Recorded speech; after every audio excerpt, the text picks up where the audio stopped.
రేవంత్ సర్కార్ నిర్లక్ష్యాన్ని ఎండగట్టేందుకు Kannepalli pump house పర్యటనకు సూర్యాపేట జిల్లా నుండి మాజీ మంత్రి ఎమ్మెల్యే జగదీష్ రెడ్డి బయలుదేరారు. ఆయనతో పాటు వేలాది మంది రైతులు చలో కన్నెపల్లి అంటూ కదం తొక్కారు. రైతులతో కలిసి భారీ ర్యాలీగా ముందుకు కదులుతున్నారు జగదీష్ రెడ్డి. కన్నెపల్లి పంపులను ఆన్ చేయకుండా నిర్లక్ష్యం చేస్తూ అన్నదాతలను ఇబ్బందులు పెడుతున్న కాంగ్రెస్ ప్రభుత్వ నిజ స్వరూపాన్ని బట్టబయలు చేస్తామంటున్నారు జగదీష్ రెడ్డి. కన్నెపల్లి పంపులు ఆన్ చేస్తే ఇప్పటికీ లక్షల ఎకరాలకు నీళ్లు ఇవ్వొచ్చని క్షేత్రస్థాయిలో నిరూపిస్తామన్నారు జగదీష్ రెడ్డి. కాంగ్రెస్ ప్రభుత్వం మేడిగడ్డ వద్ద గోదావరి జలాలను సముద్రంలోకి వదులుతున్న కుట్రను తెలంగాణ సమాజానికి చూపించనుంది బీఆర్ఎస్ నేతల బృందం.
రైట్, ఇక ఇదే అంశానికి సంబంధించి మరింత సమాచారాన్ని మా ప్రతినిధి రాము మనకు ఫోన్ లైన్ లో అందించేందుకు సిద్ధంగా ఉన్నారు.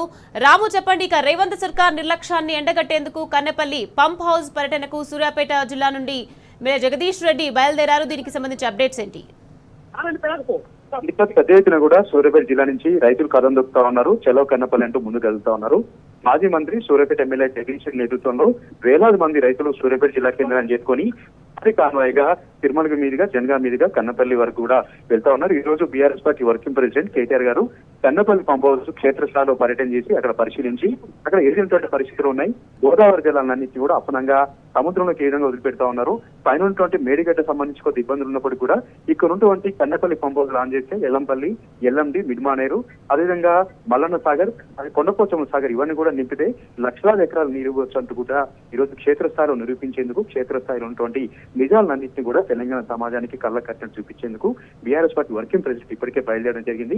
ఆయన పర్యటనకు మద్దతుగా సూర్యాపేట జిల్లా కూడా కాళేశ్వరం ఆయకట్టుకు ఉంది కాబట్టి ఇక్కడ రైతాంగం అంతా కూడా నీరులకు ఇబ్బంది పడుతున్నారు కాబట్టి వీళ్ళందరూ కూడా కాళేశ్వరం దగ్గరకు వెళ్లి కన్నపల్లి పంప్ హౌస్ దగ్గరకు వెళ్లి ప్రభుత్వం పైన ఒత్తిడి తెచ్చేలాగా ప్రభుత్వం చేస్తున్నటువంటి ఈ రైతాంగ వ్యతిరేక విధానాలకు నిరసన వ్యక్తం చేస్తూ పెద్ద ఎత్తున కూడా బయలుదేరడం జరిగింది. మాజీ మంత్రి జగదీష్ రెడ్డి కూడా ఇక్కడ రైతులతో కలిసి ముందు కదులుతా ఉన్నారు. కాన్వాయ్ ద్వారా అందరూ కూడా వెళ్తా ఉన్నారు. పెద్ద ఎత్తున కూడా ఒక సైన్యం అనేది తరలి వెళ్తా ఉంది. కాంగ్రెస్ ప్రభుత్వం మొదటి నుంచి కూడా కాళేశ్వరం పైన కుట్ర పట్టి అక్కడ చాలా కుట్రలు చేసి కాళేశ్వరాన్ని బాగు చేయకుండా నిష్ప్రయోజనంగా చేసి కాళేశ్వరాన్ని వాడుకలోకి తీసుకురాకుండా ప్రధానంగా పంప్ హౌజ్లను ఆన్ చేయకుండా ఎక్కడికక్కడ బ్యారేజ్లను ఎండబెట్టి ఇసుక వ్యాపారం చేస్తూ రైతులకు నీళ్లు ఇవ్వకుండా ఇబ్బంది పెడుతున్నట్టు జగదీష్ రెడ్డి మండిపడుతూ ఉన్నారు. ఈ రోజు క్షేత్ర స్థాయిలో వేలాది మంది రైతులతో అక్కడికి వెళ్లి అక్కడ కన్నపల్లి పంప్ హౌజులు చాలా బేసిక్ గా ఉన్నాయి. ఇప్పటికి కూడా ఆన్ చేస్తే ఆ పంపుల ద్వారా వచ్చేటువంటి నీటితో మిగతా ప్రాజెక్టులన్నీ కూడా నింపి వాటి ద్వారా నల్గొండ జిల్లా సూర్యాపేట జిల్లాలో 3 లక్షల ఎకరాల ఆయకట్టుకు స్థిరీకరణ చేయొచ్చు. కావాలని కుట్ర పడుతుంది, కావాలని ఆ పారుదల ఇవ్వట్లేదు, కావాలని ఆ నీటిని అనేది ఆ పంపులు ఆన్ చేయట్లేదు. ఈ రోజు రైతుల సమక్షంలోనే రైతులతో కలిసి అక్కడ పరిశీలించి కేటీఆర్ గారు నిజాలని ప్రపంచాన్ని తెలియజెప్పబోతా ఉన్నారు. నిజాలని బట్టబయలు చేయబోతా ఉన్నారు. అక్కడ ఉన్నటువంటి పరిస్థితి అంతా కూడా రైతాంగానికి వివరించబోతా ఉన్నారు. ఈ నేపథ్యంలోనే రైతులందరూ కూడా తెలంగాణ ఉద్యమ చైతన్యం చూపిస్తూ చైతన్యవంతులై పెద్ద ఎత్తున కూడా వారు స్వచ్ఛందంగా తరలి వచ్చారని కూడా జగదీష్ చెప్తా ఉన్నారు. సూర్యాపేట జిల్లాతో పాటు నల్గొండ జిల్లాలోని కొన్ని మండలాల నుంచి కూడా పెద్ద ఎత్తున రైతులు ఇప్పటికే ముందుకు వెళ్తా ఉన్నారు. మరి కాసేపట్లో జనగాం క్రాస్ చేసుకుని కన్నపల్లి పంప్ హౌస్ దగ్గర కూడా వెళ్తా ఉన్నారు. కేటీఆర్ గారికి మద్దతు తెలుపుతూ సంఘీభావంగా ఆయన వెంట నడిచేందుకు సూర్యాపేట జిల్లా రైతాంగం అంతా కూడా ఇప్పటికే బయలుదేరినటువంటి పరిస్థితి, ఒక రెట్టించిన ఉత్సాహం, ఉద్యమ చైతన్యం మనకు కనబడతా ఉంది. Right, thank you Ramu.